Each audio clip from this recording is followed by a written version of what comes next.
Vou só... Maravilha.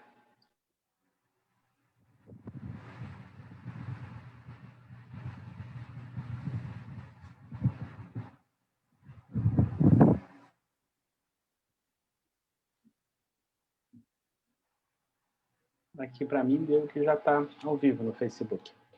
Então, boa tarde, boa noite, bom dia, enfim, esse vídeo vai ficar disponível também para muitas pessoas que vão poder assisti-lo depois. Eu sou Saulo Montemene, sou atual presidente da Associação de Docentes da UFABC e nós estamos hoje, nessa tarde, com o professor Fábio Terra, a Fernanda Vick e a professora Cláudia Vieira, também aqui, que nos ajuda na tradução para língua brasileira de sinais. Também agradeço a professora Cláudia, para a discussão de um tema absolutamente, digamos assim, quente e conjuntural, né, que é a PEC emergencial, a educação e o orçamento das políticas sociais no país, pensando nos desafios para o orçamento de 2021, mas também no futuro.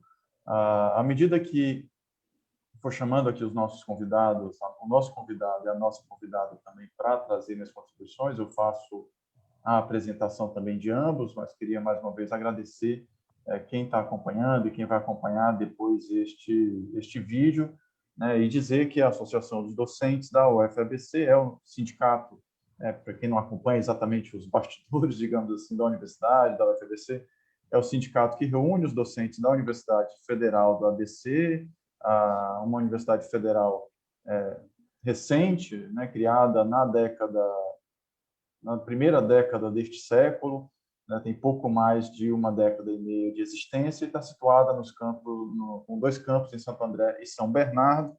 E o nosso sindicato, além de fazer o acompanhamento e a luta cotidiana, digamos, dos interesses mais imediatos sindicais, corporativos da categoria, tem também se preocupado em promover discussões mais amplas que nos afetam, mais afetam, e a nossa preocupação vai muito além do interesse imediato dos professores, entender também como digamos, este tsunami de políticas de desmonte do Estado Social no Brasil coloca em risco a educação, a saúde, a ciência e a tecnologia, e é nesta perspectiva que nós queremos fazer essa discussão, né? Em que medida a chamada PEC emergencial, hoje nós estamos na quinta-feira, dia 4 de março. Ela acabou de ser votada no Senado Federal em segundo turno.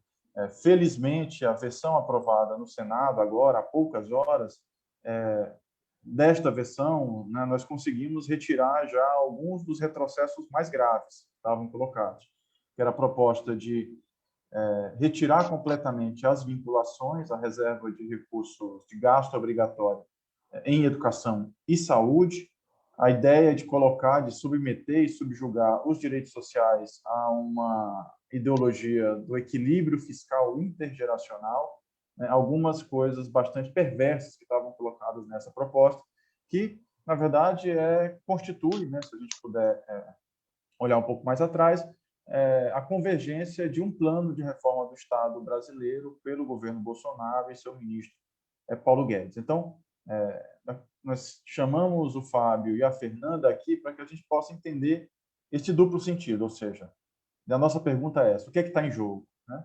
E o que é que está em jogo tanto imediatamente, né, num país que afunda no desgoverno, no abandono, e mais do que isso, né, num presidente que digamos assim, o maior amigo do vírus e das suas variantes que o país tem, né, colabora com a disseminação do vírus todos os dias, e com esta gestão nós afundamos numa tragédia mundial e que vai marcar o país, está marcando e vai marcar o país, né, nesta e nas próximas gerações.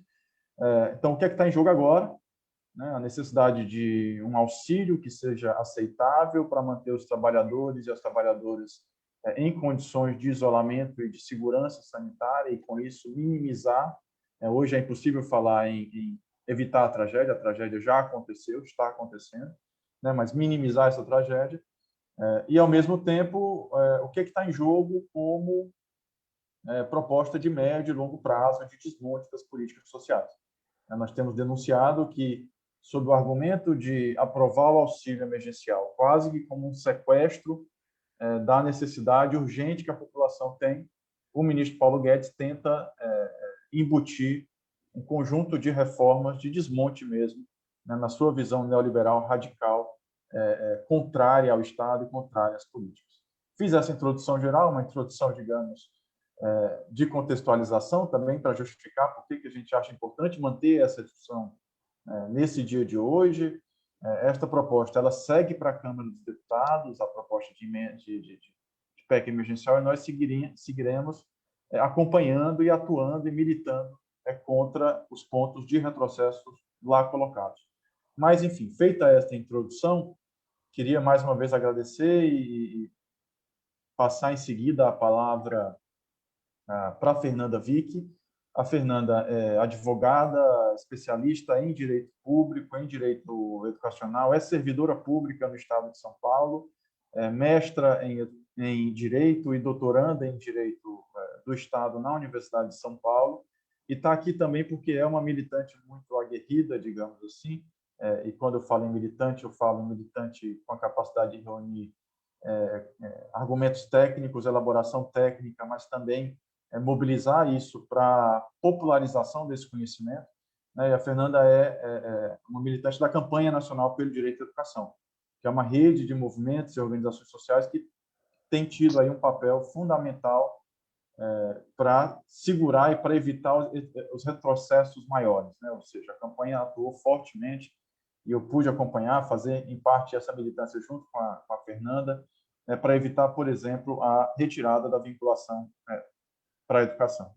E aí, a Fernanda tem se posicionado, né, de uma forma muito interessante nas redes sociais, explicando o que está em jogo, o que estava em jogo, além da retirada das vinculações para a educação e para a saúde, né? Então, Fernanda, obrigado mais uma vez. Queria também fazer um agradecimento especial, antes de passar para a Fernanda, a Cláudia Vieira, né, a nossa professora, colega da UFABC, doutora em educação, em educação especial, uma grande referência na nossa universidade para a temática da inclusão, e que nos ajuda aqui voluntariamente, né, ajuda o sindicato com a tradução essencial para a língua brasileira de sinais. Obrigado, Cláudia. E passo a palavra para a Fernanda. Fernanda, o que está em jogo, né, neste momento na PEC emergencial e nesse conjunto de propostas, né, em discussão hoje no Congresso Nacional? Obrigado. Obrigada, Salomão. Obrigada pela apresentação, introdução do tema. Quero agradecer o convite da Associação Docente, da UFABC, cumprimentar você também, agradecer o convite gentil e a confiança, né, por deixar com que eu passe a apresentar o arranjo, vamos dizer, desse conjunto de mais de 100 dispositivos que foram trazidos pela PEC, por essa redação nova da PEC 186, e que, a despeito do que nós retiramos, ainda permanece um conjunto bem grande e pulverizado de alterações que tem uma capacidade de aprofundar o regime de teto, o regime de restrições e a narrativa jurídica da austeridade a níveis talvez irreversíveis, sem uma grande mudança no cenário político. Quero cumprimentar também o Fábio Terra, não conhecia pessoalmente, tendo oportunidade agora, espero que a gente consiga realizar uma boa interlocução aqui. E eu começo justamente com essa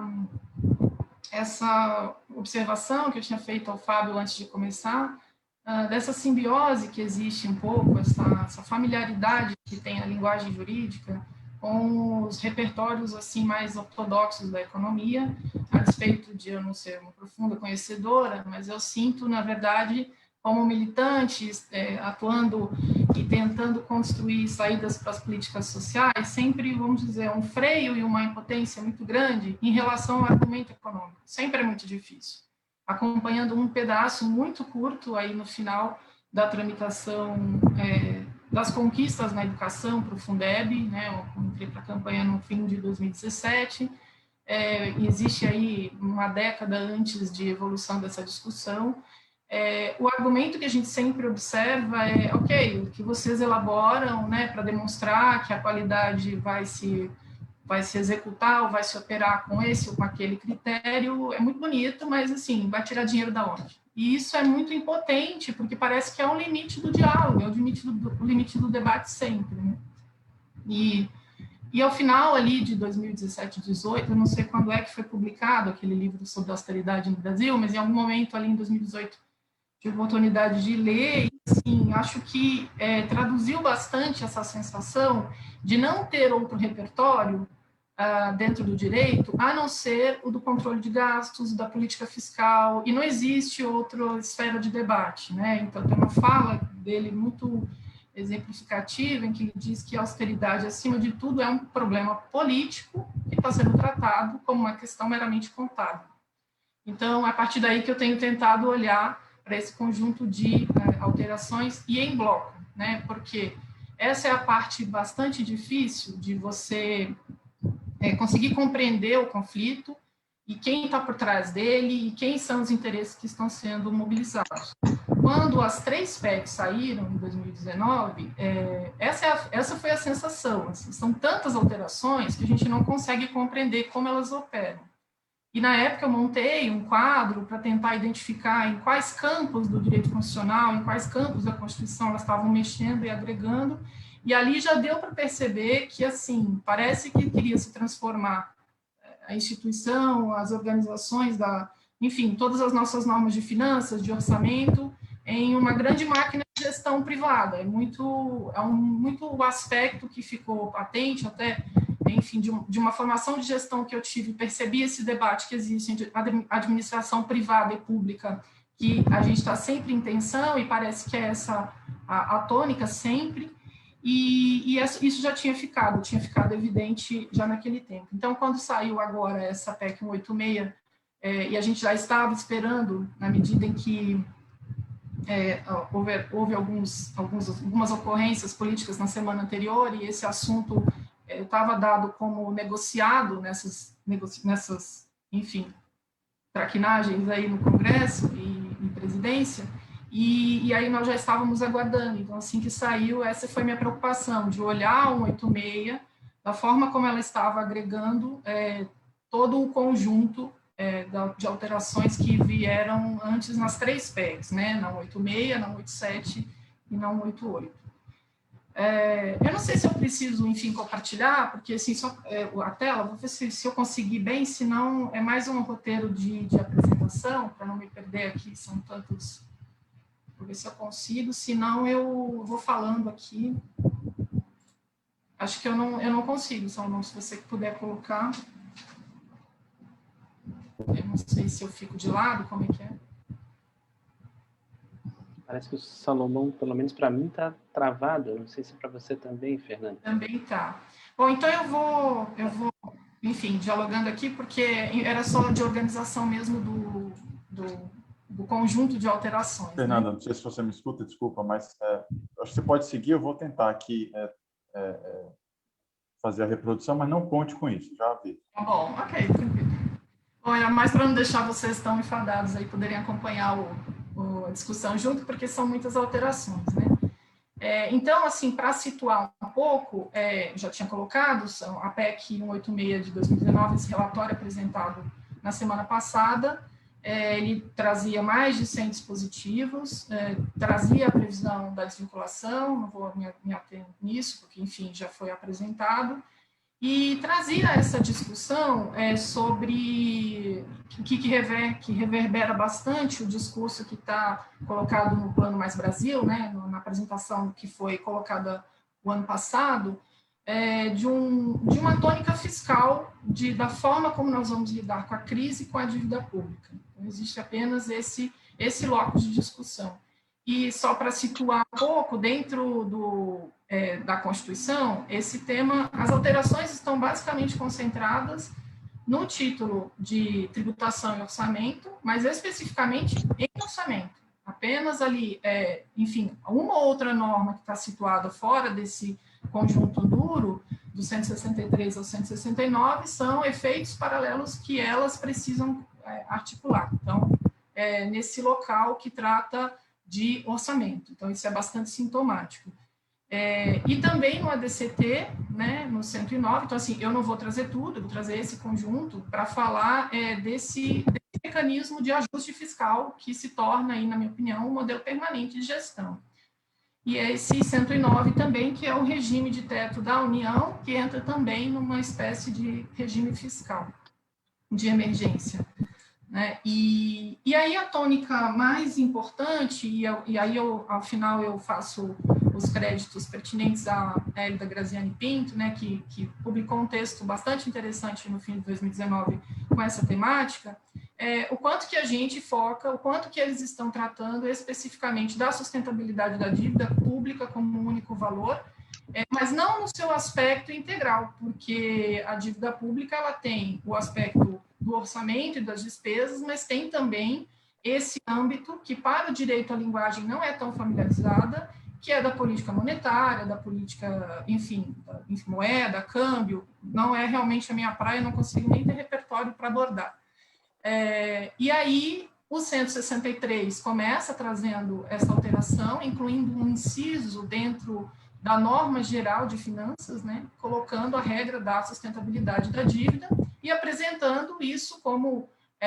e aí eu gostaria muito que o Fábio depois pudesse opinar especificamente sobre quais elementos esse tipo de sustentabilidade está endereçando e para que tipo de interesses, né, eles estão endereçados, porque me parece que há algumas tarefas em relação à transparência da dívida pública que não estão colocadas aqui dentro do aspecto da sustentabilidade, que eles estão chamando.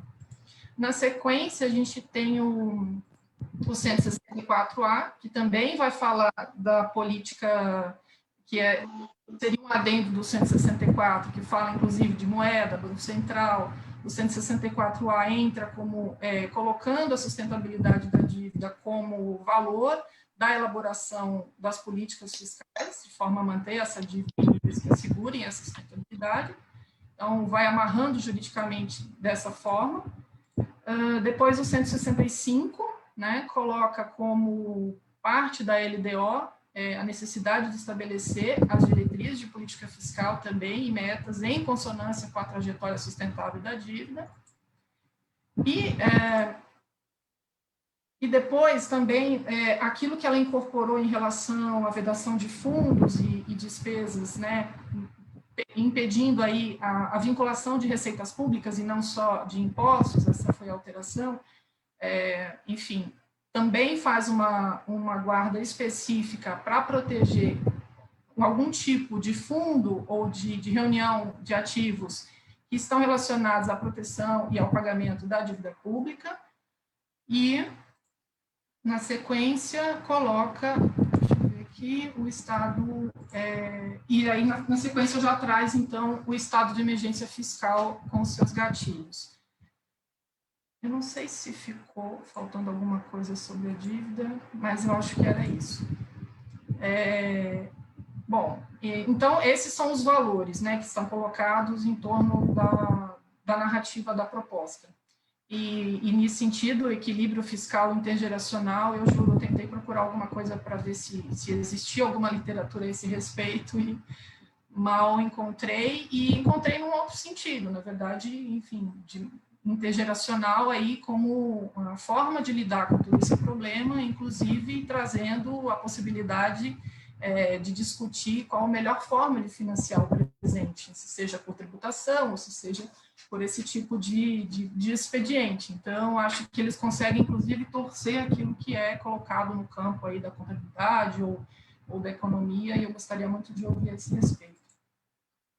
Os gatilhos, então, o 167A, que traz esse novo panorama, e o parágrafo 1º, eles estavam já presentes nas outras duas normas, de uma forma um pouco diferente. Era um gatilho, o primeiro gatilho estava relacionado mais à questão de operações de crédito, do 167.3, a regra de ouro, mas, enfim, agora ele é colocado aqui como uma regra, imagino que seja aqui, né, dessa relação despesa-receita como o cumprimento de meta fiscal, e startando esse processo de trava do orçamento e especialmente voltado para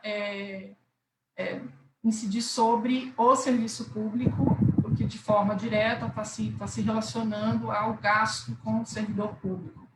É difícil que o nosso debate pareça uma defesa corporativa, isso é bastante colocado o tempo inteiro no debate da mídia, mas é preciso, mais à frente coloco algumas questões, e aí em supercrédito ao trabalho que já foi apresentado aqui também na do FABC, pelo Félix e pela Cibele, que esse não é o cenário, né? O cenário é de a valorização e o regime de servidores está muito relacionado à possibilidade de a gente conseguir continuar executando essas políticas, e não necessariamente, se há espaço e há necessidade da gente discutir as políticas de recursos humanos, as políticas de servidores, não é por esse expediente que eles estão fazendo que a gente vai, não é por aí que a gente vai caminhar. O que a gente está fazendo é realmente uma mão única para lidar com a nossa crise, com a nossa dívida. Dentro desses gatilhos, então, eu não sei se eu preciso me posicionar sobre eles, a maioria de vocês já deve conhecer, enfim, está restrito aí a concessão de aumento, criação de cargos, abertura de concurso e outras despesas que não são relacionadas diretamente com o servidor. E a grande questão é que é colocado como facultativo, né?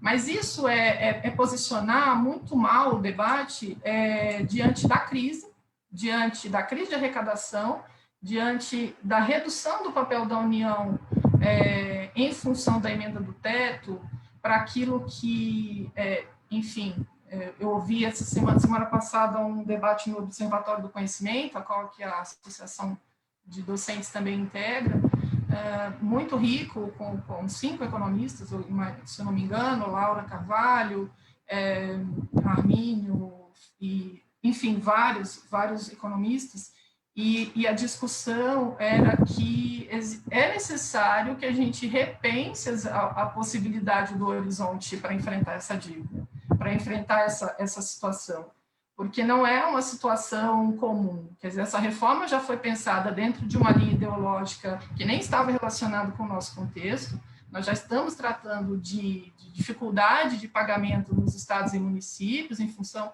né, da atrofia da arrecadação que fica com a União e toda da atrofia da sua função de investimento a partir da emenda 95, e agora a solução é mais corte e mais desmonte. Então, isso estava muito claro naquele debate, que é preciso a gente ter outros horizontes.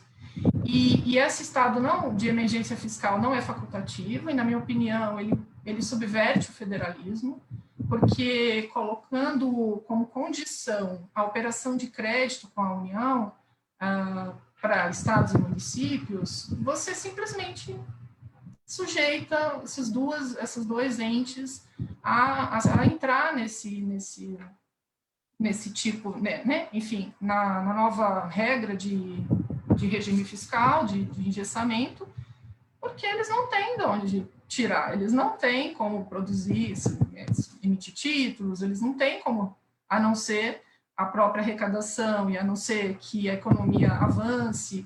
Quer dizer, estamos reféns há um tempo trancados, que a União não exerce seu papel na economia, os estados estão piores nessa situação, então todos eles vão viver em estado permanente de emergência fiscal. E aí a redação é muito clara, né? Todas as medidas têm que ser adotadas para todos os poderes, então senão não haverá concessão das garantias. Então acho que é uma amarra grande. Já estou caminhando para finalizar. Fernanda, só aproveitando essa pausa que você deu, dizer que eu não vou conseguir reproduzir aqui, nós vamos ficar nessa tela aqui com os 4 acompanhando, mas se você autorizar, e aí com essa pressão pública, eu sei que você vai autorizar, desculpa, a gente pode disponibilizar o material no Facebook, enfim, para o pessoal consultar também aí ao longo da conversa, tá bom? Claro, Fica pode ser? Pode ser. Vamos dar só, ao final do evento, a gente dá só uma revisada e aí... Claro, a gente coloca depois. Desculpa, obrigado. Okay. São todas as medidas, então todas aquelas do rol, elas são obrigatórias. Nesse cenário é muito sórdido o argumento de que é facultativo e que tudo está sendo respeitado. Não está, e eu tenho certeza que a gente consegue evidenciar isso a partir do cenário de como estão as finanças dos entes subnacionais. Tem uma discussão que está dentro dessa, que é o limite prudencial, e aí esse mesmo procedimento, né, de condicionar a operação de crédito de entes, na verdade, essa forma de, vamos dizer, de ordenação contábil, né, utilizando esse poder que a União tem, ela já é utilizada, a gente já usa, isso já é regra da Lei de Responsabilidade Fiscal para o limite prudencial. Mas eu tenho a impressão que ninguém está conseguindo fazer cumprir dessa forma, porque já desde 2016, uma boa parte dos estados chegava próximo ao limite, alguns tinham estourado. Eu não faço ideia de como está isso agora, mas não deve estar bom. Imagino que não deve sobrar nenhum dentro do limite com essa crise arrecadatória. E a alteração, o 169 da Constituição, né, que estabelece essa regra e que é reproduzida depois no artigo 18 da Lei de Responsabilidade Fiscal, traz uma alteraçãozinha que parece não alterar nada, né, que é, enfim, vai incluir ali no texto constitucional a previsão também dos pensionistas, então ativos, inativos e pensionistas. Essa já é a redação do artigo 18, mas existe uma condição real de contabilidade criativa em que muitos estados já estão próximos do limite sem incluir pensionistas, sem incluir alguns inativos.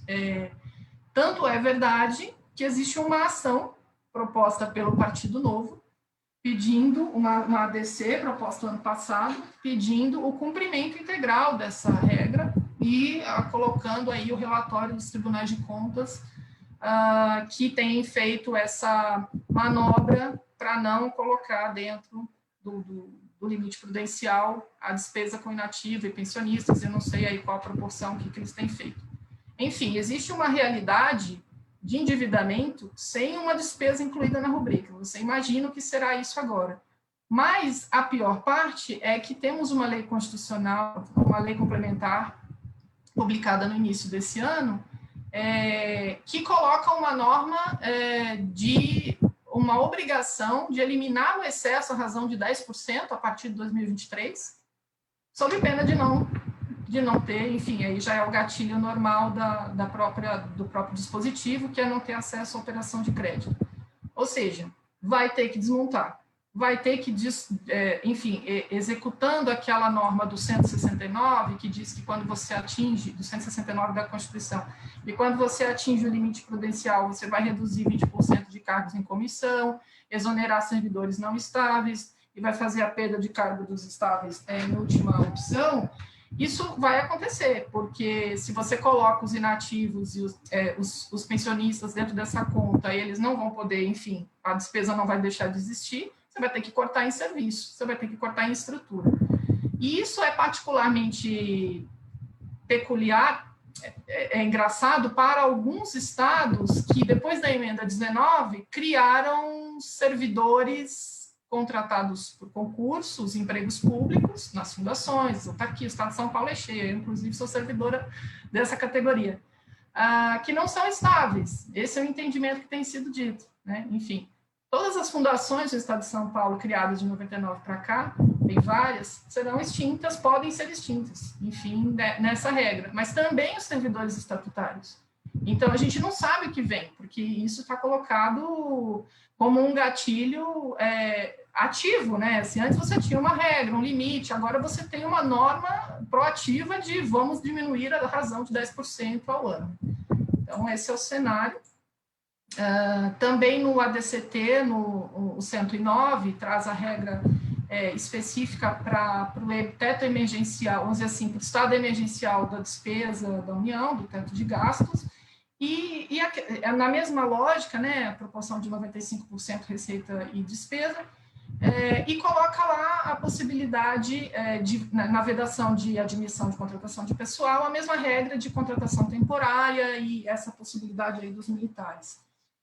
Normalizando aí, segundo o que a gente começa a enxergar, né, dentro dessa regra, se o estado emergencial vai ser frequente, vamos aí normalizar uma situação de contratação temporária. E, assim, acho que é importante a gente saber que o que a gente está desmontando é serviço público que se realiza em Estado e município. Essa reforma e a reforma administrativa que deve vir na sequência, ela não afeta tanto a estrutura federal como afeta estados e municípios, que é onde a gente executa o serviço público, que é onde a gente atende essa população toda que está vulnerável na crise da pandemia e antes já estava. E aí me reporto essa apresentação, que já foi feita aqui pelo Félix e pela Cibele, de 9 em cada 10 servidores estão em estados e municípios, 6 em municípios, uma remuneração média super baixa, quer dizer, estão falando de estado inchado, estão dizendo, reforçando essa narrativa, sem cortar naquilo que tem que ser cortado e né, criminalizando a parte que é responsável pela realização dos direitos sociais no Brasil e que não é a vilã da nossa situação de crise, não é a vilã da nossa situação de dívida. E não mexendo nos super salários, enfim, e outras tantas coisas que precisam ser mexidas. Para os profissionais de educação, já que também me coube falar de educação, também essa normalização, vamos dizer, da contratação temporária vai atingir também essa categoria, porque nós não estamos com a norma de vinculação integral protegida, mas a situação de precariedade da carreira dos profissionais de educação, da educação básica em especial, ela é uma realidade. Nós temos uma meta no PNE, inclusive, que é para reduzir esse volume de contratação temporária, e eu vejo que desse quadro deve se normalizar, enfim, talvez isso não caminhe da forma como tem que caminhar, a gente já, como coloca o Paulo Guedes na sua apresentação, né, falta motivação para fazer o corte, falta motivação para desmontar estruturas, então parece que ele está dando esse tipo de motivação. E aí, para finalizar, essa combinação de efeitos, assim, do que a gente pode dizer que é um arranjo de desmonte, né? Porque a gente estuda em política pública, a gente estuda o arranjo das políticas públicas, como que você faz alguma ideia boa entrar em execução, em implementação, e, assim, o que eles trazem para nós é um arranjo de desmonte, né? Com uma combinação de efeitos que tende a ser bem preocupante. Então, eu colocaria o estado de emergência fiscal como situação permanente, o desmonte da estrutura de serviços públicos já, né, na sequência aí desses 2 anos, normalização de contratação temporária, um ambiente propício para a aprovação da reforma da PEC, da reforma administrativa, e um elemento que a gente não considerou muito, e que teve muito presente aqui na tentativa de reforma também no estado de São Paulo, que foi o projeto de lei 529, que tinha colocado 9 instituições para extinção e diversas normas de ajuste de tributos e muitas coisas. Ela obriga uma terceirização forçada da maioria dos serviços. No caso das fundações, que elas normalmente são vocacionadas a uma finalidade... só um minutinho que eu não estou visualizando aqui, se eu estiver esgotando meu tempo, já estou terminando.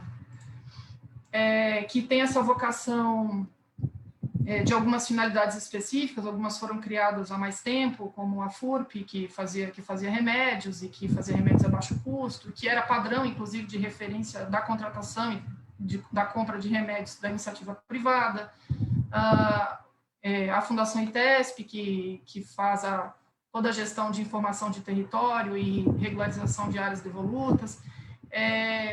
Existem muitos serviços técnicos dentro dessas instituições e eles vendiam essa ideia de que a contratação administrativa supriria essa demanda. E não apresentaram as contas da substituição desses serviços.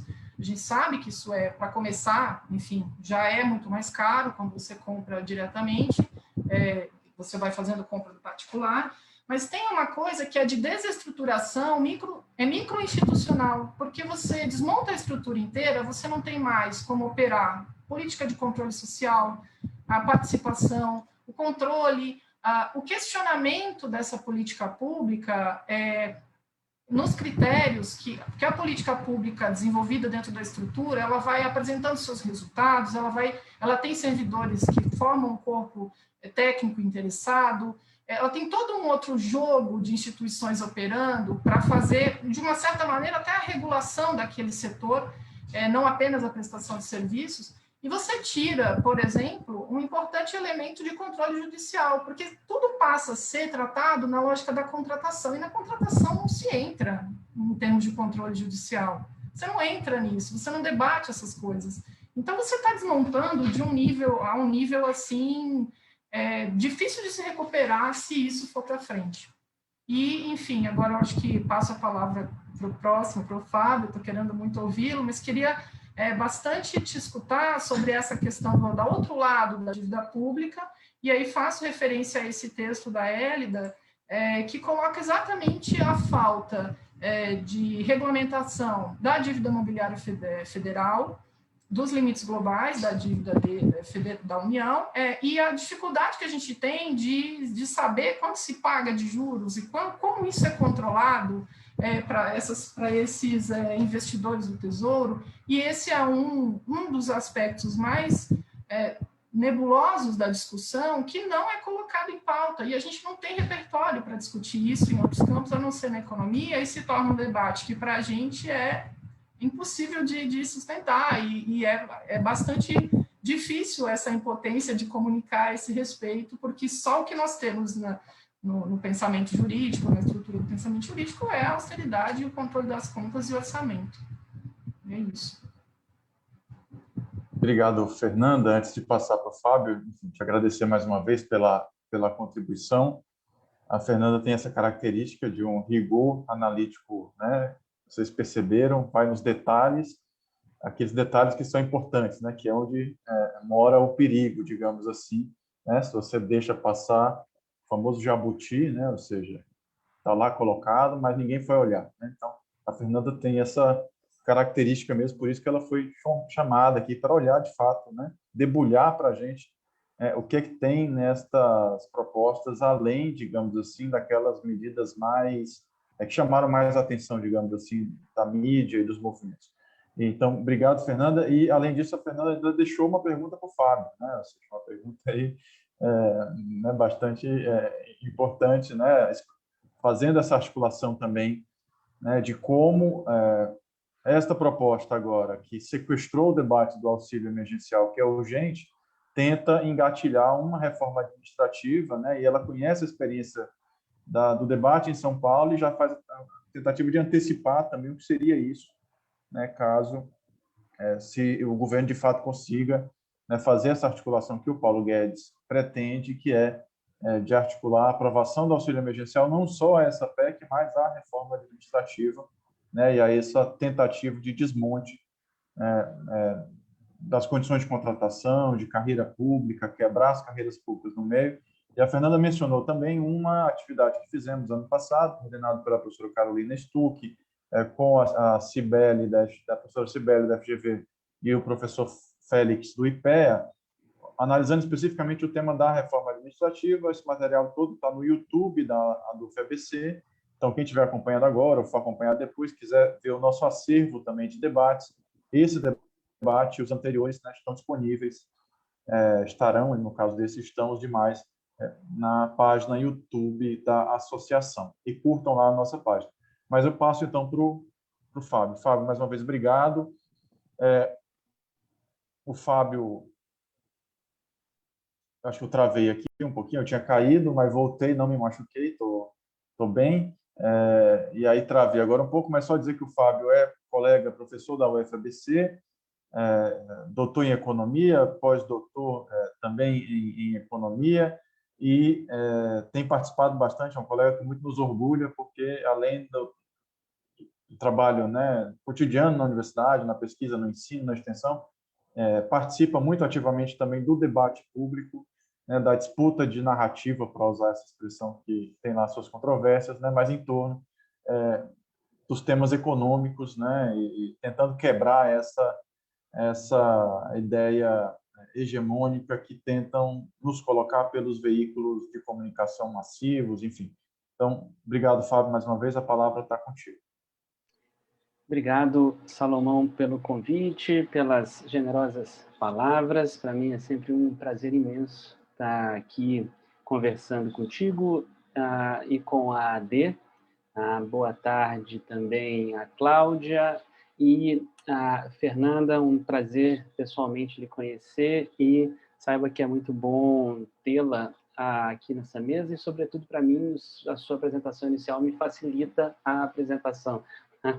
Então, queria lhe agradecer também por isso, que você já muito pavimentou o caminho a ser percorrido, e eu vou centrar você, além, né, de ter me percorrido em vários caminhos, o que eu deveria trazer, você ainda fez um trabalho que eu não teria condições de fazer, que é ir lá no nível do que o Salomão comentou também, do detalhe, tá, dos itens que a PEC apresentou. Eu venho tentando acompanhar os detalhes já há algum tempo, mas tem sido tantas mudanças, né?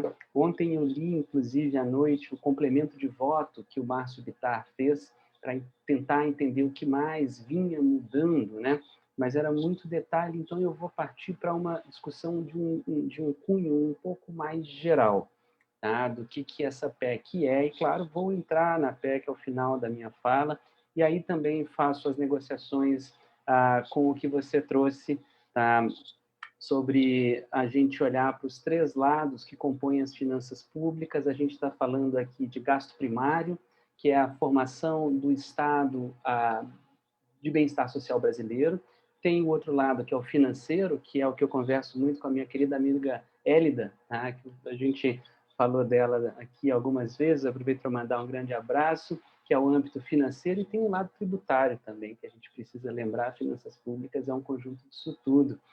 Então, vamos lá, para o âmbito mais geral. Qual é o contexto da PEC emergencial? Bem, 2016, a gente aprova no Brasil a regra do teto de gastos do governo federal, a emenda constitucional 95, e o teto de gasto vem e traz com ele, né, além de toda uma problemática profunda sobre como é que a gente resolveu, no Brasil, regrar a evolução da despesa ano a ano de uma forma inexequível. No fundo, o teto, o melhor termo a defini-lo é este, ele é inexequível, né? Só que com ele a gente precisava responder a seguinte questão: e se o teto for rompido? O que faremos se o teto for rompido? O teto ele não trouxe, digamos, aquilo, né, que faria com que uma vez rompido a variação de gastos que o teto, né, coloca, como é que nós faríamos para voltar ao teto? Bem, é claro que eu gostaria que a gente reformasse o teto, e não que nós buscássemos caminhos para fazer com que as despesas coubessem no teto de novo, né? Por quê? Porque esse teto é insustentável, né? Então, três propostas foram apresentadas, né? Três propostas foram apresentadas em 2019. A Fernanda já mencionou todas as propostas, né? A gente tem a proposta da PEC emergencial, a PEC dos fundos e a PEC do Pacto Federativo, tá?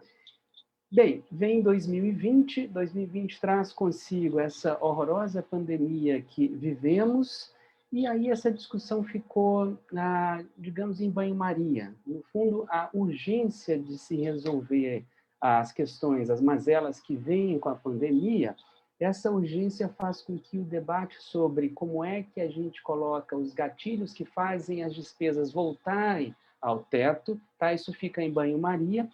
E, por conta, é claro, de toda a ação estatal que precisa ser colocada em prática para fazer com que a gente não sucumbisse integralmente à pandemia, o déficit público, né, do Brasil em 2020 bate o recorde, ele é o maior da história, ele vai parar lá em 740 bilhões, e nessa conta tem, claro, todo o esforço para montar uma estrutura para o SUS conseguir atender o que vem junto com a pandemia, vem o auxílio emergencial, que é o principal gasto que se tem, vem ajuda a estados e municípios, vem o programa de manutenção do emprego da renda, vem tudo aquilo que o Brasil, tal qual os países, né, que efetivamente enfrentaram a pandemia fizeram, o Brasil também fez, né, que é o Estado, basicamente, uma vez que a iniciativa privada está cometida porque ela está em isolamento, é o Estado ajudar. É o mínimo que o Estado deve fazer, o Brasil faz. Beleza, aí vem 2021 e começa-se uma discussão sobre o seguinte: pandemia continua, a virada de calendário, né, meramente a virada de calendário, obviamente não muda nada, né? A gente continua pior, a gente está no pior momento da pandemia desde o início dela, 1 ano atrás, e aí a questão é a seguinte: como é que a gente ajuda, via Estado, neste 2020, ao enfrentamento da continuidade da pandemia, né? Pois bem, aí começa a grande questão, né? Qual é a grande questão? Bem, o Estado, ele tem lá suas fontes de financiamento, que são, tá, em geral, 3 grandes fontes de financiamento: a tributação, tá? A gente tem a arrecadação de dívida pública, a gente tem a possibilidade no Brasil constitucionalmente impedida de emissão de moeda. Tá? Então, o Brasil não pode usar a emissão de moeda para financiar gasto do Tesouro Nacional, portanto, o Banco Central e o Tesouro Nacional são apartados nesse quesito, tá? Coisa que outros países do mundo estão fazendo, mas voltemos ao Brasil, né? Bem, como é que a gente vai, portanto, financiar o auxílio emergencial e, porventura, alguma outra política de ajuda ao enfrentamento da pandemia, sem que o Brasil repita o déficit público que ele fez em 2020, que foi um déficit público que naturalmente estourou o teto, como deveria ser, tá? Porque se a gente tivesse ficado submetido ao teto em 2020, o Brasil teria mais do que acabado, mais do que ele acabou, tá? Então, a discussão ela se coloca muito imediatamente com a seguinte discussão, tá? Com a seguinte narrativa, com o seguinte discurso.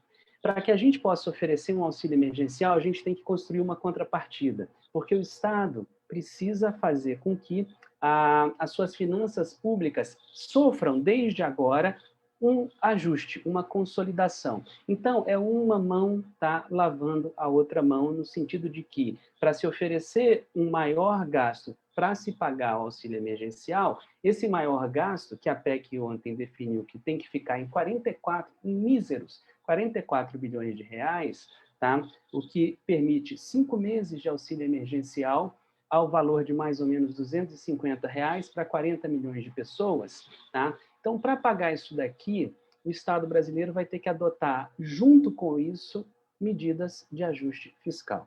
Então, o espírito é esse. E aqui me chama muito a atenção a esperteza da equipe do Ministério da Economia. Tudo bem? Eu tenho aqui severas críticas a todo o comportamento e dificuldade política do Paulo Guedes, mas agora ele foi muito bom, talvez, né, foi muito bom para colocar o que ele queria, mas muito ruim para o que vai causar ao Brasil. Mas talvez com auxílio, inclusive, do Congresso Nacional. Por quê? Porque ele conseguiu fazer 3 coisas, tá? Quase 4 coisas em uma só. Quais são essas coisas? Primeiro, na PEC emergencial, nós temos, perceba-se, né, a colocação do pagamento do auxílio emergencial defronte à calamidade pública. Então, é uma coisa eminentemente conjuntural, que é o Brasil sofrendo os efeitos da pandemia. Isso está lá. Tá? Ele colocou, junto com isso, um elemento gravado na Constituição, tá, de ajuste fiscal enquanto vigorar o teto de gastos. Tá? Então, a gente pode ter isso daí até 2036, que é uma coisa estrutural. Então, junto com o toma aqui o auxílio emergencial, mas em troca nós colocaremos aquilo que fará com que o teto se mantenha até 2036, se ele for até lá. Tá? Então, vejam, ele conseguiu colocar aqui 2 coisas. O quê? Uma questão, tá, de curto prazo, que é o enfrentamento da pandemia, e uma questão de longo prazo, que é a forma pela qual, quando o teto for estourado, e aqui a gente não chega a estourar o teto, é importante também, porque isso também está plantado na PEC, tá? Mas quando o teto for estourado, ou quando o desajuste fiscal for aferido, né, nós implantaremos a emergência fiscal. Então, isso foi uma jogada, assim, muito bem constituída pela equipe econômica para os interesses deles, tá? Não para os interesses da tentativa de fazer com que o Estado brasileiro ofereça à população sob sua guarda uma vida decente, né? Bem, qual é o terceiro elemento que ele colocou? A PEC dos fundos está ali dentro. Tá? A PEC dos fundos, o que era? Era uma tentativa de fazer com que tudo aquilo que se arrecadou de fundos no Brasil, parece que tem um montante próximo a 200 bilhões de reais, tá? Tudo aquilo que se arrecadou com fundos, que nós temos vários, e o mundo inteiro tem fundos, são chamados trustees, a gente está, por exemplo, olhando as finanças públicas americanas, tá? Tudo que foi arrecadado com fundo, em geral, isso é muito contingenciado ao longo do tempo e forma, portanto, uma poupança do governo. Isso está lá na conta única da União, tá? E aí, conta única do Tesouro, tá? Esse recurso agora com a PEC, ele tem dois caminhos ali pelos quais ele fica desvinculado da intenção original de se montarem os fundos. Quais são esses caminhos? Tá? Entrou na calamidade ou entrou na emergência fiscal, ambas pedem ajuste fiscal, isso que é interessante, por isso que ele colocou conjuntura e estrutura junto. Tá? Entrou-se na calamidade ou entrou-se na estrutura de emergência fiscal, os fundos passam, com exceção de alguns, a ficar desvinculados. Quando eles estão desvinculados, tá? Maravilha, aquela finalidade para que se queria o fundo deixa de ter a necessidade de dispêndio, mas mais do que isso, pode-se usar o fundo para alguma outra razão.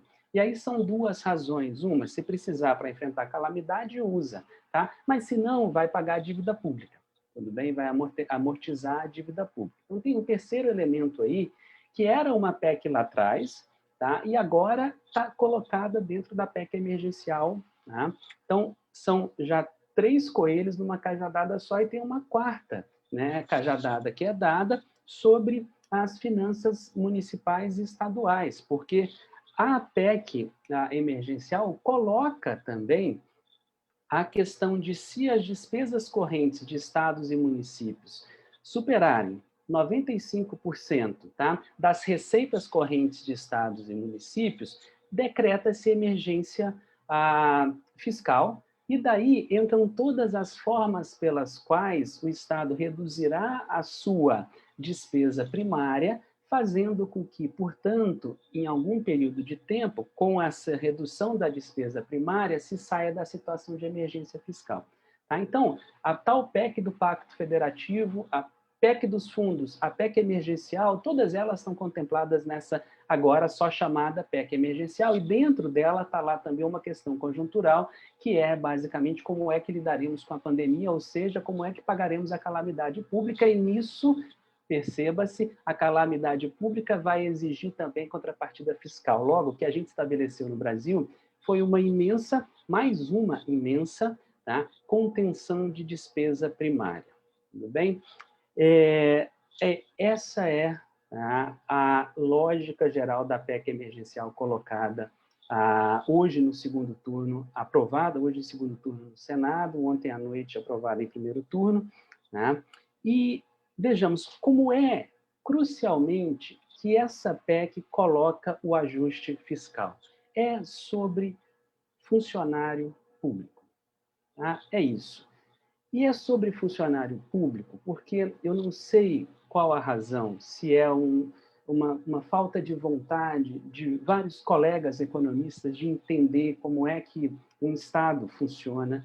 Tá? Eu não sei se é basicamente uma dificuldade teórica, né? Todo mundo é formado num conjunto de teorias e, a partir disso, forma a sua visão prática do mundo, que a gente também vai chamar depois de ideologia e tudo mais. Eu não sei se é ranço psicanalítico mesmo, tá? Não sei se é ali um sofrimento emocional, eu não sei também se é uma questão de evitar que o Estado brasileiro consiga fazer com que esse país se torne um país decente em termos sociais, ou tudo isso junto, mas o que eu quero chamar a atenção é o seguinte: Estado funciona a partir de pessoas, porque é serviço público. Eu tenho certeza que quem nos ouve, ou quem nos ouvirá, não corta cabelo com robô, não foi atendido em médico por robô, não foi educado por robô. Por quê? Porque Estado é necessariamente serviço, e serviço, em sua vasta maioria, é formada por aquilo que a gente chama fator trabalho, ser humano. Então, serviço público envolve pessoal. Tá?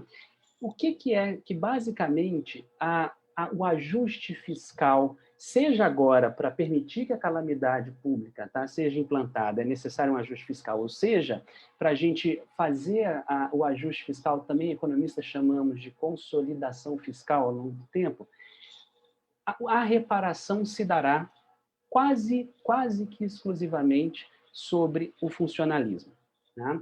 Fazendo com que, com a redução do gasto com funcionalismo em várias dimensões, tá? Congelando progressão de carreira, não permitindo a posse de quem está aprovado em concurso, não permitindo a abertura de concurso, não permitindo que se tenha mudança, tá, de estrutura de carreira, tudo isso daqui vai economizar sobre o funcionalismo público, que é basicamente a maneira pela qual o Estado oferece o seu serviço público, né?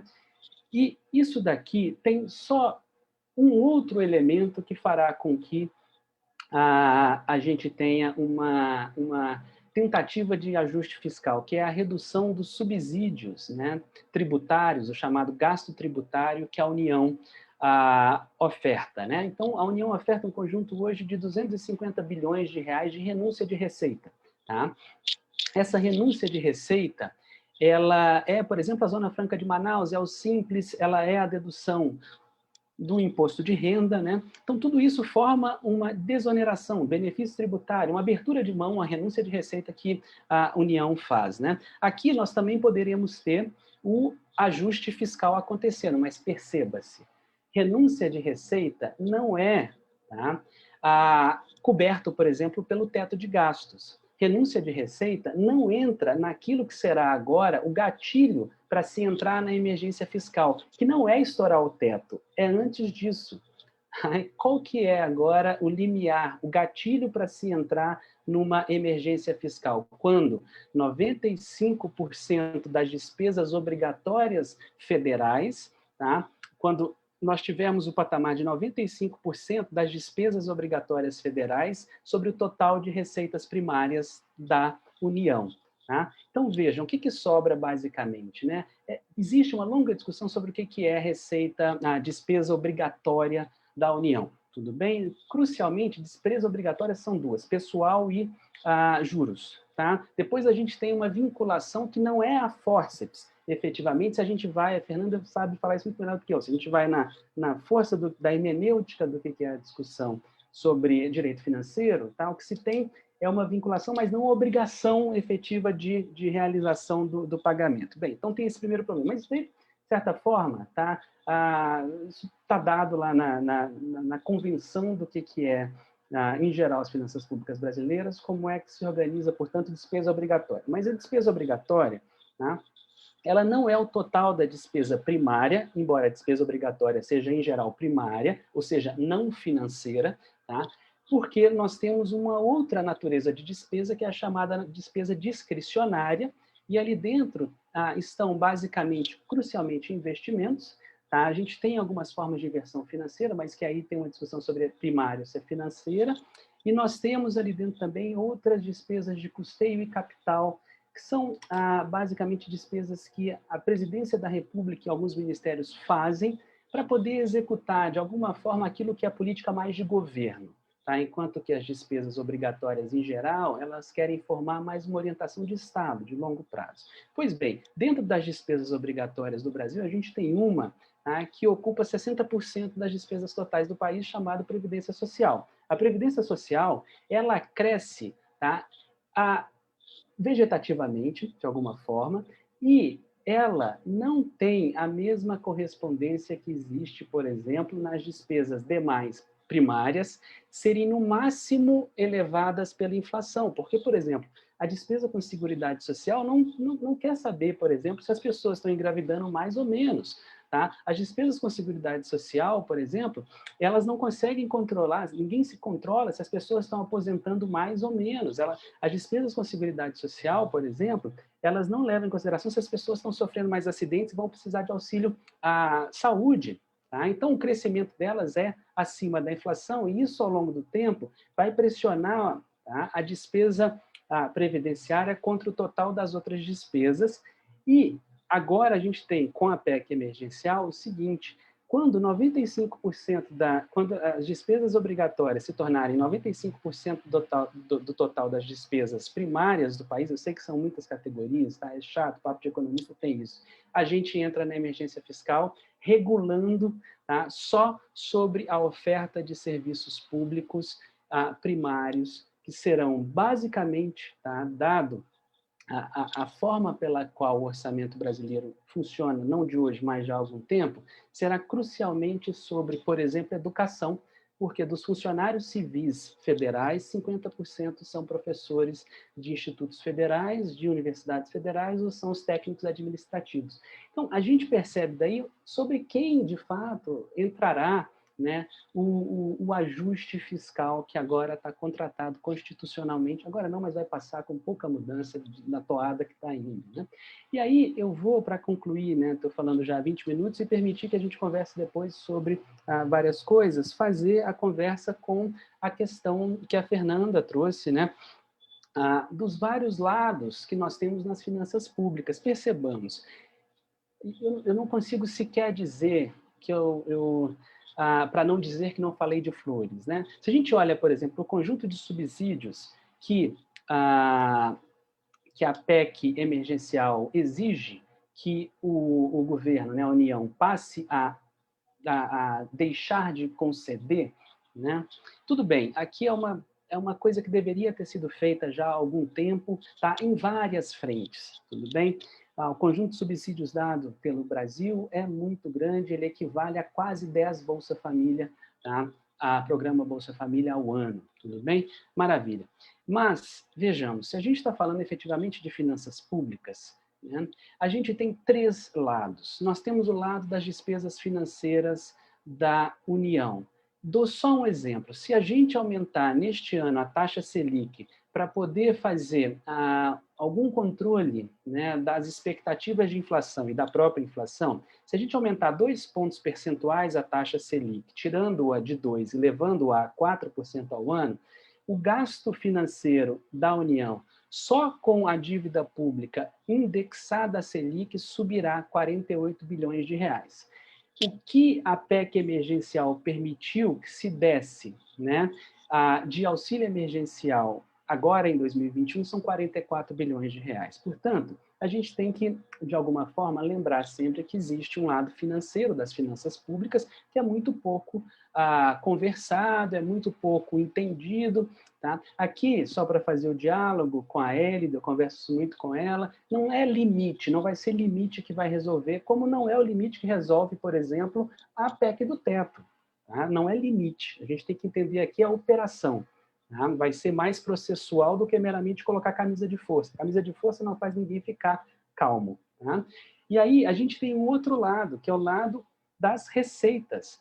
Por que é que a gente não bancou agora fazer uma PEC tal qual a PEC emergencial? Ou seja, porque a gente não bancou enquanto sociedade, sobretudo enquanto Congresso, representação da sociedade, fazer a discussão da PEC 45. É claro que a PEC 45, que é a melhor proposta de reforma tributária, ela tem um prazo de implantação de 10 anos. Tá? Mas fôssemos, de fato, um país que quisesse resolver a coisa estruturalmente, a gente precisaria discutir aquilo que, pelo menos, eu tenho 36 anos, discuto isso há pelo menos 30, tributação nesse país.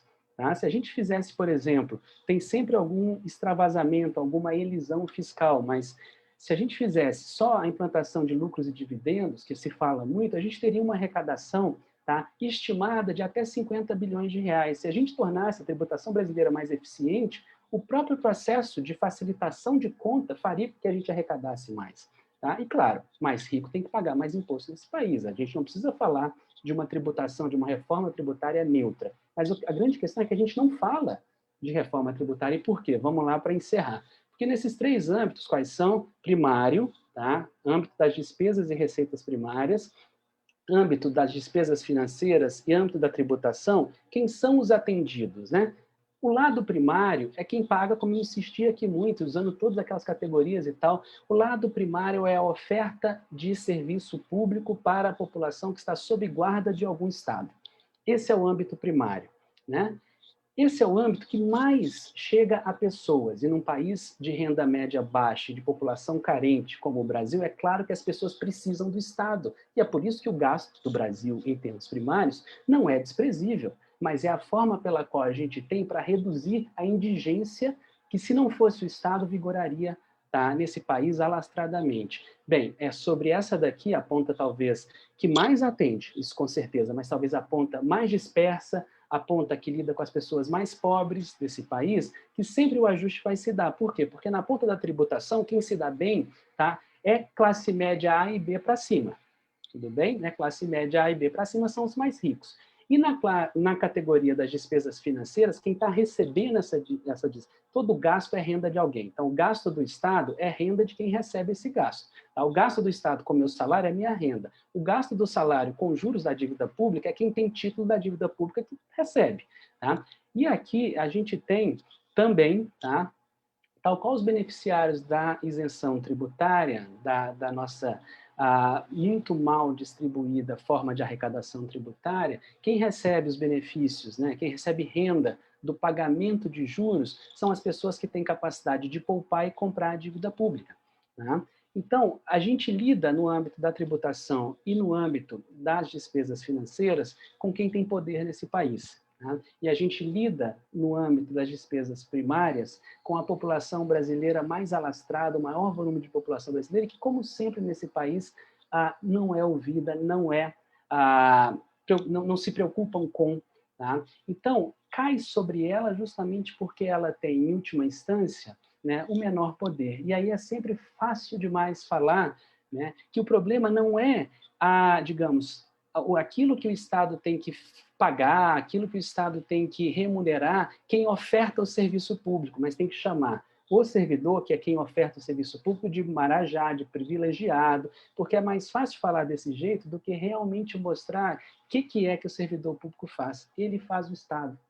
Né? E o Estado, nesse âmbito primário, é quem faz com que o Brasil não seja um país de extrema, tá, miséria, em última instância. É isso. Obrigado, Fábio. Enfim, conforme eu prometi, o Fábio cumpriu todas as expectativas, foi enfim, objetivo e muito didático nessa explicação, né, dessa convergência de reformas que estão aí paradas desde 19, pelo menos, né, mas que encontraram agora, nesse início de 2021, uma conjuntura perfeita para que, né, pudessem se juntar e ganhar uma expressão no Congresso Nacional, inclusive. Né? Queria agradecer a Patrícia, a professora Patrícia Pereira, que entrou aqui também no meio da fala do Fábio, também está voluntariamente aqui nos ajudando na tradução para Libras. Obrigado, Patrícia. E aí vou fazer alguns comentários, enfim, que têm nos preocupado e que motivaram essa discussão, enquanto a gente vê se aparece alguma questão aqui. Uma primeira, e aí falando da fala do Fábio, assim, quando ele faz, de fato, essa caracterização didática dos, digamos assim, 3 tipos de despesas, né, das primárias, que tem sido tema, inclusive o Fábio, ano passado, participou de um debate aqui na nossa TVAD com a Rosa Marques, professora da PUC São Paulo. Estávamos discutindo ali especificamente os efeitos do teto de gastos, da emenda constitucional 95 no financiamento e no orçamento da universidade, né? Então, esse é o debate, mas ele fala também, né, da discussão da arrecadação tributária, um tema que não anda no Brasil, né? Ou seja, é reconhecido, é consenso que o nosso sistema tributário ele mais atrapalha do que ajuda na produção de justiça social, mas ele não anda, né? Inclusive é tema de discussão no Supremo Tribunal Federal, numa ação da Unafisco, hoje, que tenta fazer com que a coisa ande também. Tem um conjunto de iniciativas, mas enfrenta, evidentemente, o interesse dos ricos, né? Do 1%, ou talvez menos do que isso, né? Que tem capital nesse país. E a questão que ele traz, né, das despesas financeiras, né? E é muito interessante, né, perceber como esse debate atual da PEC emergencial, da chamada PEC emergencial, está articulada, né? Há uma expectativa já, como ele coloca, do mercado de sugar, né, quase que imediatamente boa parte dessa folga, digamos assim, que vai se produzir, né? Então, só colocando como é importante a gente ampliar esse enfoque, né? Mas chamar a atenção, e a gente vai até destacar alguns trechos da fala do Fábio aqui para recortar e tentar convencer também os nossos colegas servidores, professores, né, a consciência, digamos assim, e a necessidade de mobilização. Porque o que a gente viu agora na discussão do Congresso Nacional é que os setores, digamos assim, os campos da educação e até da saúde pública, né, os movimentos sociais, organizações conseguiram de alguma forma mobilizar e segurar retrocessos, né? A cajadada, para usar o termo que o Fábio usou, né? Na verdade, era até mais grave, porque ela queria de imediato quebrar a própria estrutura de vinculações, né? O que se aprovou agora é um plano de mais médio e longo prazo, que envolve uma reforma administrativa, né? E uma redução do salário dos servidores. Então, conseguiu segurar isso, mas este debate mais de fundo, do sentido desta PEC, né, como quase que uma prévia da reforma administrativa, não foi enfrentado, né? E o que a gente viu foi, de fato, uma dificuldade muito grande de mobilização, né? Seja da nossa categoria de docentes federais, mas também em todo o país, né? E agora isso vai para o Congresso, para a Câmara dos Deputados, e essa discussão precisa aparecer, né? Ou seja, ela precisa ser feita.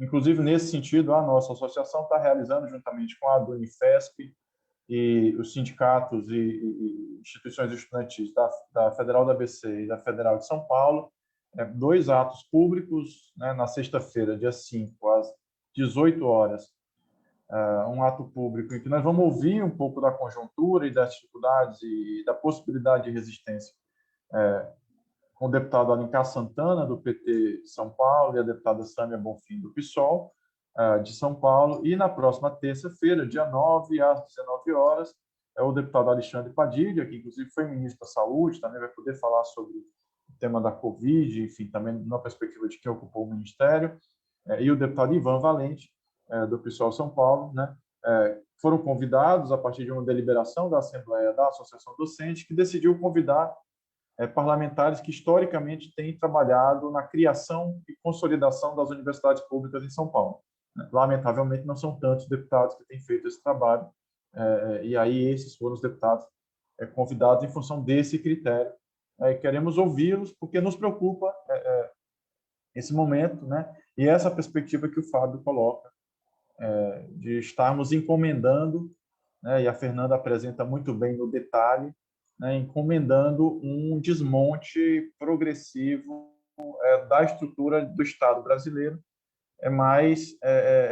aquela talvez a única, né, que nós conseguimos construir nesses 30 anos, para falar da Constituição de 88, 30 e pouco, que de fato oferece serviços públicos de qualidade para a população, né, de educação, saúde, seguridade. Estamos falando de assistentes sociais nos CRAS, de professores de educação básica, que têm um salário médio no país para 40 horas de R$ 2.500, né? Essa é a categoria de Marajás, né? Sendo irônico aqui, profissionais da saúde, né? E aí, questões que eu queria colocar, assim, vou ver se apareceu alguma coisa aqui, mas ter uma pergunta aqui do Marcelo, que traz uma questão mais direta, né? O que é que pode acontecer na prática com a UFABC se essa PEC for aprovada pela Câmara? Na prática, o que é que isso encomenda em termos de perigos para as universidades públicas? Né? Colocar essa questão para o Fábio. E para a Fernanda, colocar a questão também olhando para a educação básica. Né, Fernanda? A gente tem discutido também recentemente como é que essas propostas de desvinculação e a PEC emergencial, elas, em alguma medida, elas contradizem, né, e colocam em risco a própria aprovação do Fundeb no ano passado, que foi uma conquista, digamos assim, da sociedade brasileira, uma conquista parcial, né, mas uma conquista importante. Que a Fernanda pudesse trazer também um pouco dessa discussão que nós temos feito no campo da educação básica, né, de como essas reformas elas acabam interrompendo um processo de implementação do PNE e colocam em risco piso do magistério, Fundeb. Essa é uma discussão também muito importante. Então, o Fábio pensando um pouco nos efeitos da educação superior e a Fernanda da educação básica. E obrigado, Marcelo, pela resposta. Eu vou só trocar aqui em seguida a Patrícia pela Cláudia, mas isso a gente faz aqui. Não sei se o Fábio quer começar respondendo. Deixa a Fernanda começar. Eu terminei falando e a Fernanda vem. Tá bem. Pode ser, Fernanda? Obrigado.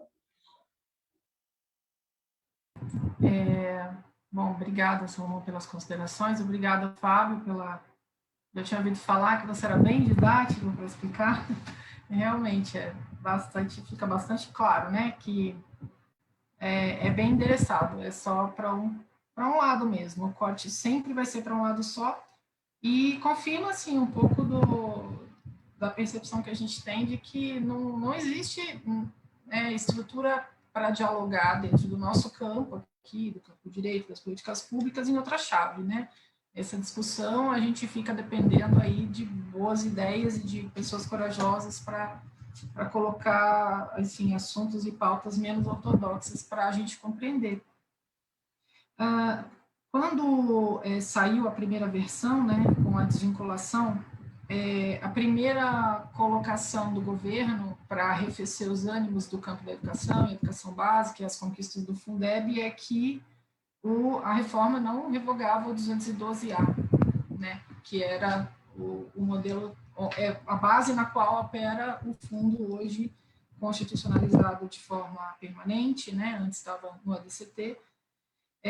Enfim, não sou especialista dos cálculos, mas era muito lógico que não ia funcionar muito bem, porque a metodologia do Fundeb, ela tem um outro conceito que não usa apenas aquela cesta de tributos que está colocada no 212A, mas usa o conjunto dos recursos que são vinculados. E para formar o conceito do valor aluno ano total, que também vai determinar a distribuição do complemento da União depois.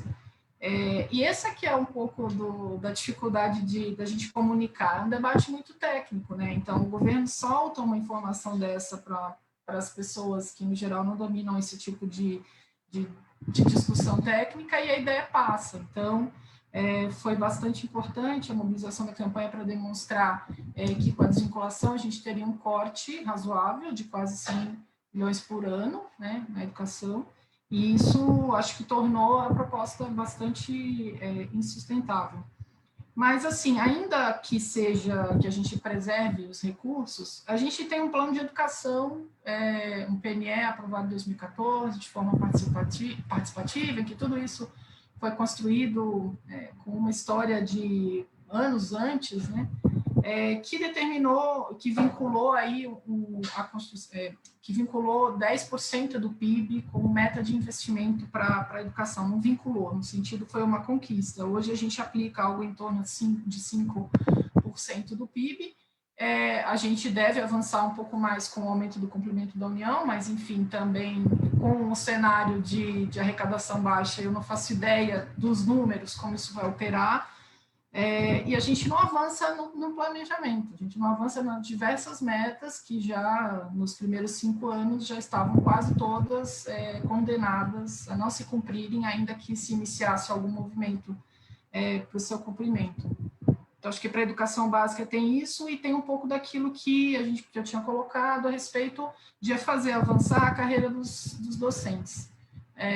Porque se é que o estado de emergência fiscal, da forma como está colocada, com o teto, se o engessamento que está colocado é permanente, essa normalização da contratação temporária talvez tende a se colocar por mais tempo e eu acredito que a gente vai ter bastante luta aí pela frente nessa disputa pela valorização da carreira docente.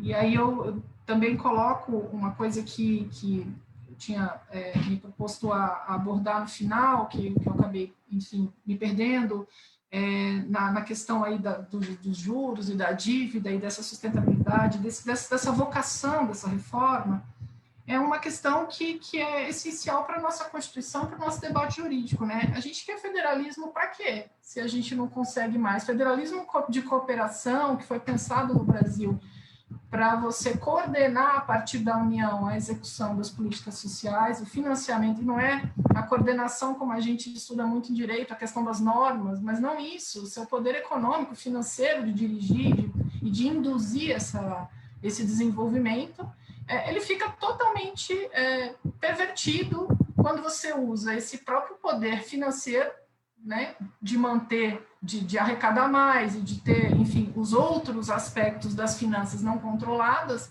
para sujeitar toda a federação a desmontar políticas sociais. Então, basicamente, selando o que tinha começado com a emenda 95, enfim, um esvaziamento do pacto cooperativo para os direitos sociais dessa forma. Então, não sei por que se chama PEC do Pacto Federativo. Fernanda, obrigado. Enfim, que é isso. Eu queria só comentar um tema que a Fernanda traz, que é muito importante. Eu acho que esse aspecto do federalismo, né, ela tem lembrado isso é muito importante, né, no sentido de que a PEC, de fato, ela reduz, né, ou seja, já bastante reduzida a possibilidade de autonomia e, na verdade, inverte o sentido da autonomia, né, na medida que retira a possibilidade de manutenção mesmo das políticas públicas mais essenciais, né, nos municípios, sobretudo. E lembrar também, fiquei lembrando enquanto o Fábio falava, que uma dessas PECs, eu acho que a PEC chamada do Pacto Federativo, né, ou seja, esse eufemismo para desmontar o Pacto Federativo colaborativo, né, ela trazia já ali embutida a ideia de voucherização da educação, né, alteração do 213 para liberar geral o repasse de recursos públicos para as escolas privadas, não só nas situações de ausência de oferta do Estado, mas numa situação bastante generalizada, que poderia tornar o Brasil um país bastante, enfim, a presença da compra de vagas uma coisa bastante comum, né, na educação básica, né? E esse tema ele voltou ao debate no Fundeb ano passado, que nós pudemos acompanhar, chegou a ser aprovado na Câmara dos Deputados, né, e depois foi derrotado no Senado Federal. Então, é importante sempre também fazer essa conexão, né? Tá bom, os caras querem desmontar o serviço público, né? Para onde vai? Né? Para onde vai a população? Né? Ou seja, uma das soluções já estava dada lá na proposta de 2019, né? A ideia de privatização de serviços de baixo custo e de baixa qualidade, coisa que já acontece, né, na saúde, com os planos de saúde em geral, né? Enfim, então essa é um pouco a ideia também, né? Essa medida ela foi derrotada no passado, não entrou agora, mas está sempre presente no debate de política educacional. Mas, obrigado, Fernando. Não sei se você quer fazer mais alguma complementação. E a gente também, Fernando, já está encerrando, então depois eu te passo a palavra só para uma conclusão, e o Fábio, se puder fazer isso já na fala dele, a gente adianta. Obrigado, Fábio. Então, Salomão, Fernanda, e também agradeço o Marcelo pela pergunta, né? Vamos pensar o que a UFABC e as demais universidades federais, bem como os hospitais federais, bem como as delegacias de polícia federal, bem como, por exemplo, a NTT, o DENIT, tudo que envolve o oferecimento, né, de serviços públicos podem sofrer, todos esses órgãos podem sofrer com essa PEC emergencial. O que essa PEC vai colocar, né?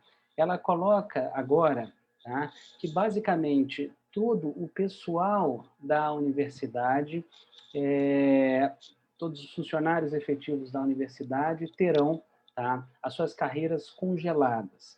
E terão as suas carreiras congeladas de duas formas, tá? A primeira forma é o que o congelamento é. Não se progride na carreira e, portanto, tá, não se tem daí o aumento de salário pela continuidade de tempo na carreira. Tá? Esse é o primeiro elemento, que é imediato. Só que tem um elemento aqui dentro que está também passando batido, mas é crucial, que é o seguinte: no tempo de congelamento, que vigorará no tempo em que seja a urgência por causa da calamidade pública, ou seja, a emergência fiscal, tá?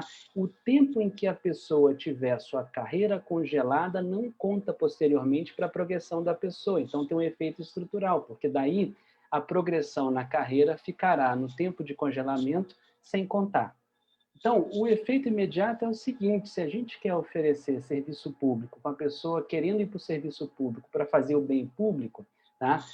O congelamento de remuneração e a repercussão disso sobre a progressão da carreira no tempo de serviço da pessoa, né, é um imenso desestímulo e no final das contas, né, talvez um grande elemento para que as pessoas percam a vontade de estar, né, oferecendo serviço público de qualidade ou oferecendo serviço público. É crucial que se diga isso. Mas calma, quando eu falo só que é salário, parece que eu estou dizendo de uma forma corporativa, mas vamos juntar todas as peças. PEC emergencial congela o salário. A PEC do teto, lá de 2016, emenda constitucional 95, impede o aumento real, tá? Ou seja, o aumento de poder de compra de a universidade receber recurso que a permita, por exemplo, fazer um nível de gasto que construa, por exemplo, prédios novos, tá? Que adquira equipamentos novos, porque, no fundo, o teto de gastos faz com que se gaste, tá, em termos reais, a mesma coisa ano após ano, até 2036, daquilo que foi o valor de gasto real de 2016. Tá? Então, imaginem, todos vocês, e imagine, Marcelo, como é que nós viveríamos em nossas casas, como é que uma empresa conseguiria fazer a prestação, tá, da sua atividade se o nível de gasto que ela pudesse ter ficasse congelado em termos reais, ou seja, de aumento de poder de compra, esse aumento não acontecerá por 20 anos. Tá? O resultado disso é claramente a deterioração da capacidade de oferta do serviço público. Mas calma que não terminou ainda, tem mais um detalhe. Né? A gente tem ano após ano, isso vem desde o Fundo Social de Emergência, colocado lá em 1994, que era uma parte do Plano Real. Tá? Esse Fundo Social de Emergência mudou de nome, ele virou depois, em 98, Fundo de Estabilização Fiscal. E depois virou, em 2001 para frente, a DRU, a desvinculação de receitas da União.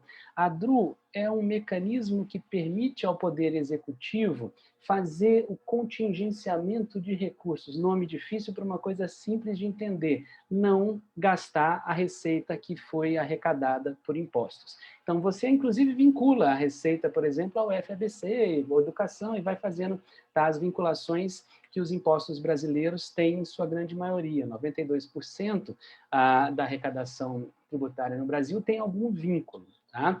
E o que é que a DRU fala? A DRU fala o seguinte: eu desvinculo a receita, mas para fazer o quê? Para fazer uma poupança, um pool de recursos públicos. E o que é esse pool? É o chamado superávit primário. A gente não tem isso no Brasil desde 2014, a gente teve entre 1998 e 2013, tá? Mas a DRU continua funcionando, a DRU continua acontecendo, né? A tal da desvinculação de recursos da União.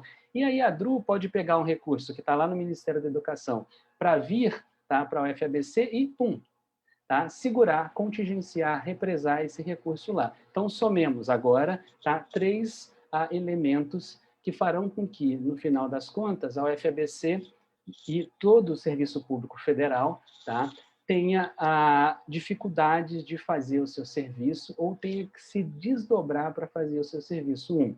PEC emergencial congela a carreira. 2. PEC do teto impede aumento real, tá, de dotação orçamentária para o FABC. Desvinculação das receitas da União faz com que recurso que deveria ir para o FABC, porque foi a ela alocada no orçamento, seja lá no Ministério da Economia segurado.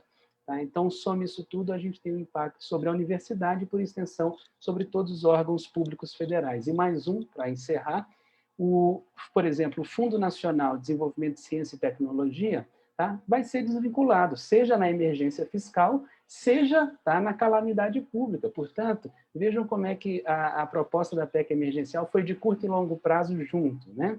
Embora não se falasse disso. Né? Então, quando vem, por exemplo, uma desvinculação de fundos, e o Fundo Nacional de Desenvolvimento de Ciência e Tecnologia está passível de desvinculação pela calamidade ou pela emergência fiscal, recurso que poderia vir para financiar desenvolvimento de conhecimento, desenvolvimento científico, e esse desenvolvimento científico virar alguma coisa para melhorar a vida brasileira, tecnologia, né, isso também deixará de vir. Então, o impacto está muito claro. Né?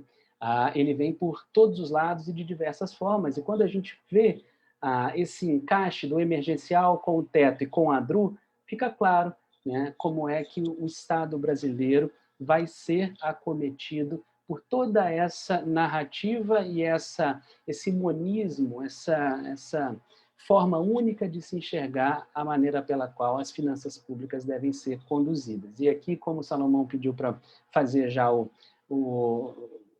tchau, tchau, né, eu gostaria de agradecer novamente o convite da AD, o convite do Salomão, tá? Agradecer a Cláudia, a Patrícia, espero não ter sido, embora é muito difícil nas finanças públicas, não ter sido técnico demais e dificultado ali o trabalho de levar até a Libras, né, o que eu estava falando. Eu particularmente acho que eu não fui didático, mas se vocês disseram que deu mais ou menos para entender, eu estou feliz.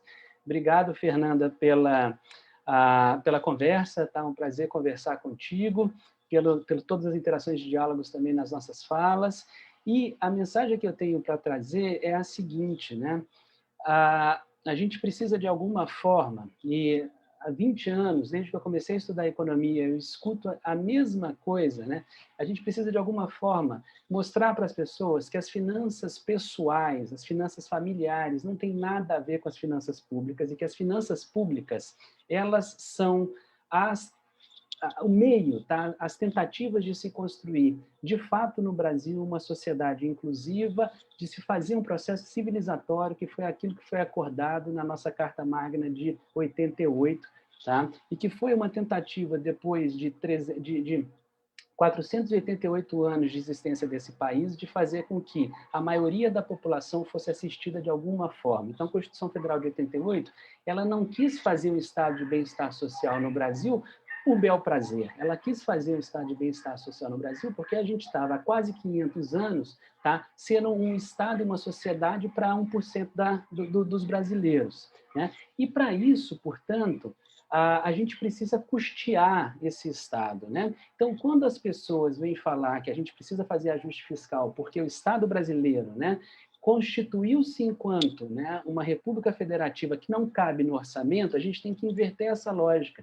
No fundo, o que acontece nesse país é que a sociedade brasileira que tem capacidade de pagar, os 10, ou talvez 5, ou talvez 1%, não querem pagar, porque, no fundo, tá, a maior carga colocada no pagamento de tributos nesse país está sobre a classe média C para baixo, tá? E que no Brasil, classe média C para baixo é ganhadora ali de por volta de R$ 1.500, ou seja, não é uma classe média que tem a capacidade de viver, tá, com a maior satisfação e com atendimento maior dos recursos materiais necessários a uma vida confortável, tudo bem? Então, é uma classe que, em geral, é pobre, tá?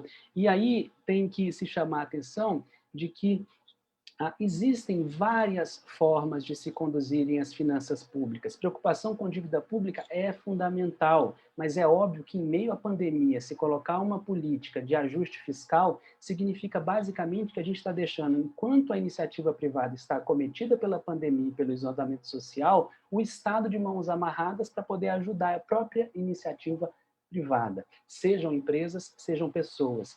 Então, quanto mais a gente amarrar o Estado por uma incapacidade de perceber, ou até por um interesse escuso, né, de que ele é, no fundo, o grande fiel da balança do que é que a própria iniciativa privada poderá fazer nesse momento tão atordoado que a gente vive no país por causa da pandemia e também no médio prazo, o que a gente vai ter, tá, são crises, caos, a gente vai ter continuidade da extrema violência que a gente percebe nesse país, a gente vai ter a continuidade do stop and go, do voo de galinha, do que é sair da pobreza e voltar para a pobreza, a gente vai continuar vendo, tá? Por exemplo, filas em hospitais, a gente vai continuar vendo as pessoas caminhando para a indigência numa velocidade tremenda, porque não vai ser, como nunca foi, a iniciativa privada sozinha que vai resolver isso. Enquanto a gente amarrar a mão do Estado com a capacidade que ele tem de agir, tá, a gente vai permanecer naquele mesmo lugar que, afora alguns poucos anos recentes na história desse país, a gente sempre esteve. Tá? Um país de muitos poucos e para muito poucos.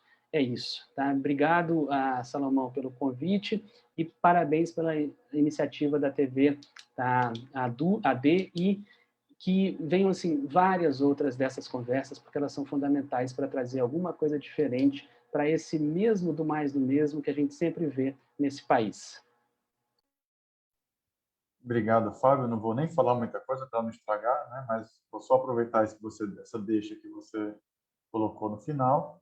Né? Sempre que a coisa complica, que a gente precisa entender uma coisa complicada, alguma armadilha muito complicada, né? Chamamos o Fábio para nos explicar aqui essa interconexão entre as propostas, os tipos de despesa, né? E as manobras todas que se fazem, né? Ou seja, essa cloroquina da economia, né? Que é comparar a economia pública, a economia do Estado à economia doméstica, né? Essas coisas todas que o Fábio nos explica, né? Obrigado mais uma vez. Fábio, Fernanda, você quer fazer um comentário? Enfim, fica à vontade para a gente encerrar.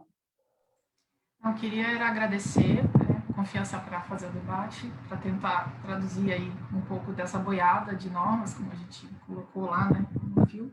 Eu queria agradecer a Cláudia e a Patrícia e peço desculpas, nem tenho muito hábito com lives e com essa interação com os intérpretes de Libras, agradecer bastante o trabalho. E também, assim, fechar com a frase, com a situação que eu tinha aberto mesmo, né, colocando que parece que é isso. Para a gente que não é do campo da economia, o debate está enclausurado num campo muito pequeno, muito difícil. O direito faz o seu papel para isso. A linguagem jurídico-contábil está fazendo esse papel. A gente precisa de outras narrativas para poder construir as saídas, né? E que espero que esse debate tenha ajudado de alguma forma a demonstrar isso.